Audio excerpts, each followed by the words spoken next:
Friends, ఎలా ఉన్నారు? అందరూ బాగున్నారా అని అనుకుంటున్నాను. నిన్నటి వీడియోలో ఫిష్ ఎలా క్లీన్ చేయాలి అనేది చూపించాను కదా.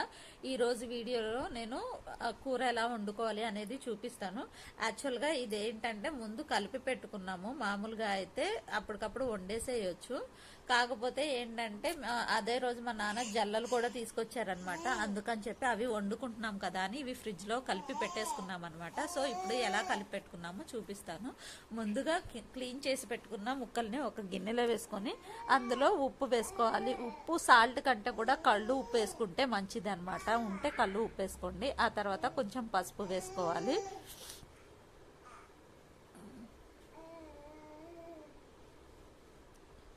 పసుపు వేసుకొని ఇలా కలుపుకోవాలన్నమాట.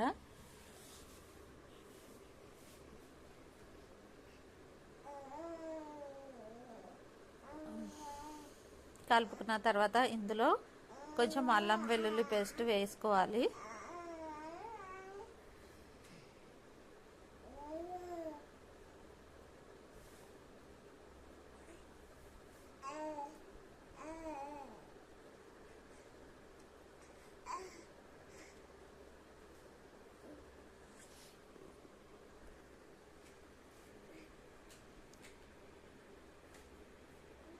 తర్వాత ఇందులోనే కొంచెం అంటే రేపు మార్నింగ్ వండుకునేటప్పుడు కొంచెం వేసుకుంటాం కదా, అందుకని లైట్గా కొంచెం పచ్చి కొబ్బరి పేస్ట్ వేసి కలుపుకోవాలి.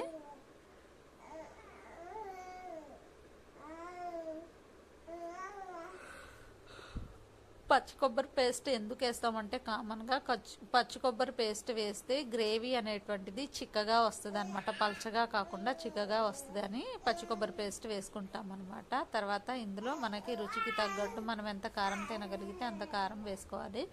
పులుసు చేస్తాం కాబట్టి పులుసుకి కారం కొంచెం ఎక్కువే పడుతుంది కాబట్టి కొంచెం ఎక్కువే వేసుకొని కలిపేసుకుంటున్నాను. ఇందాక పసుపు కొంచెం తక్కువ పడింది, అందుకనే మా పిన్ని మళ్ళీ ఇంకొంచెం వేసుకుంది అనమాట. సో ఇంకా ఇలా కలిపేసేసి దీన్ని బాగా ముక్కలకి పట్టేలాగా వీడియోలో చూపించిన విధంగా మంచిగా కలుపుకొని వీటిని ఒక బాక్స్లో తీసేసి ఇంకా ఫ్రిడ్జ్లో పెట్టేశాను అనమాట. నెక్స్ట్ డే పులుసు చేసుకోవచ్చు అని చెప్పేసి. ఇంకా ఇప్పుడు మీకు పులుసు చేసుకునే ప్రాసెస్ని చూపించబోతున్నాను. ఇది వచ్చేసి మా వదిన స్టైల్ చేపల పులుసు అనమాట. మా వదిన వాళ్ళది పొదిలి అనమాట. యాక్చువల్గా మా అమ్మ చేసే పులుసు వేరేగా ఉంటుంది, మా వదిన చేసేది వేరేగా ఉంటుంది. ఈసారి ఎప్పుడైనా మా అమ్మ చేసేది చూపిస్తాను. ఇవాళకైతే మా వదిన చేస్తున్న పులుసు అయితే చూపిస్తున్నాను మీకు. ముందుగా ఆయిల్ పోసుకొని ఒక గిన్నె పెట్టుకొని గిన్నెలో ఆయిల్ పోసుకోవాలి. ఆయిల్ పోసుకున్న తర్వాత దాంట్లో కొంచెం ఆవాలు వేసుకోవాలి. ఆవాలు కొంచెం చిటపట్లాడిన తర్వాత అందులో ముందుగా కోసి పెట్టుకున్నటువంటి ఉల్లిపాయలు వేసుకొని ఫ్రై చేసుకోవాలి. ఇలా కలుపుకుంటూ ఫ్రై చేసుకోవాలి.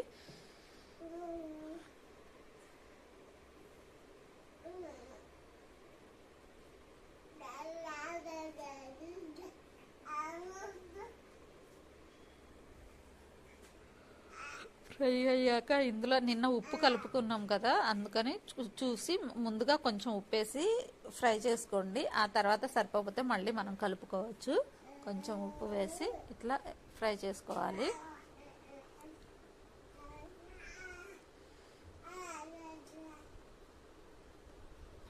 దీంట్లోనే పచ్చిమిర్చి ఒక 2-3 పచ్చిమిర్చి వేసుకుంటే బాగుంటుంది. పులుసులో పచ్చిమిర్చి ఆ పులుసులో ఉడికితే చాలా టేస్ట్ ఉంటుందండి. అందుకని చెప్పి ఒక 2-3 పచ్చిమిర్చి కూడా వేసుకొని ఫ్రై చేసుకోవాలి. ఇలా ఫ్రై అవుతున్న టైంలోనే ఒక టమాటాని చిన్న ముక్కలుగా కోసుకొని వేసుకొని మగ్గనివ్వాలి. ఇలా బాగా కలిపేసుకున్న తర్వాత ఒక 2-3 నిమిషాలు మగ్గనిచ్చేయాలి. అందులోనే కొంచెం కరివేపాకు కూడా వేసి కలుపుకోవాలన్నమాట. కరివేపాకు కూడా వేసేసి వీటిని మగ్గనిద్దాం. ఇప్పుడు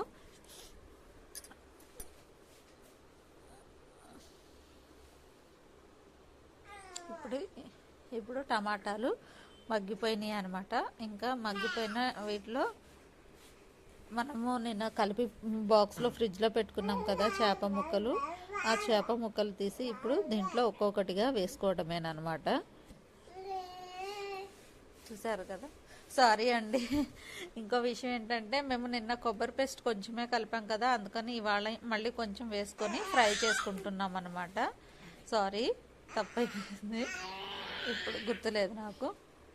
ఇంకా దీంట్లో వేసుకొని ఇది కొంచెం గోల్డ్ కలర్ అంటే కొంచెం ఫ్రై అయ్యేదాకా, పచ్చి వాసన పోయి కొంచెం గోల్డ్ కలర్ వచ్చే వరకు ఫ్రై చేసుకోవాలి. వీడియోలో చూపించిన విధంగా ఇలా ఇలా ఫ్రై అయిన తర్వాత దీంట్లో ముందుగా మనం కలిపి పెట్టుకున్నటువంటి చేప ముక్కల్ని వేసుకోవాలి.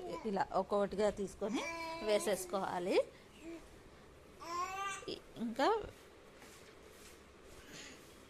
ఇలా వేసేసుకున్న తర్వాత ఇందులో మనము ముందుగా నానబెట్టి పెట్టుకున్న చింతపండు పులుసు ఉంటుంది కదా, ఆ చింతపండు పులుసును ఈ కూరలో వేసుకోవాలి అన్నమాట. వీడియోలో చూపిస్తున్నాం కదండి, అలా చిక్కగా ఉన్నటువంటిది చింతపండు రసము కలుపుకోవాలన్నమాట. ఇలా మొత్తం చింతపండు రసం పోసుకోవాలి. మనం ఎంత పులుపు తినగలిగితే అంత. కొంతమంది తక్కువ తింటారు, కొంతమంది ఎక్కువ తింటారు. సో మరి మనం ఎంత తినగలిగితే అంత వేసుకోవచ్చు. దానికి ఇంత అని కొలతలు చెప్పలేము, ఎందుకంటే ఒక్కొక్కళ్ళు ఎక్కువ తింటారు, ఒక్కొక్కళ్ళు తక్కువ తింటారు. కాబట్టి అలా ఎవరి ఇష్టాన్ని బట్టి వాళ్ళు వేసేసుకొని పులుసు వేసిన తర్వాత ఒక్కసారి స్పూన్తో కలిపేసి ఇంకా అలా కలిపేసిన తర్వాత కొంచెం వాటర్ పోసేసి ఇంకా స్పూన్ తీసేయాలి అనమాట. స్పూన్తో కలిపితే ముక్కలు ఇరిగిపోతాయి. ఇంకా ఏంటంటే ఇట్లా చేత్తోనే సట్టి పట్టుకొని ఇలా తిప్పుతూ కలపాలన్నమాట. ఇంకా దీంట్లో మరుగుతున్నప్పుడు కొంచెం కొత్తిమీర వేసుకొని ఇలా స్పూన్తో ఒకసారి కలిపి ఇంకా మూత పెట్టేయడమేనమాట. ఇంకా 5 నిమిషాల్లో అయిపోతే ఇది రెడీ అయిపోతుంది. ఈ వీడియో నచ్చితే ప్లీజ్ లైక్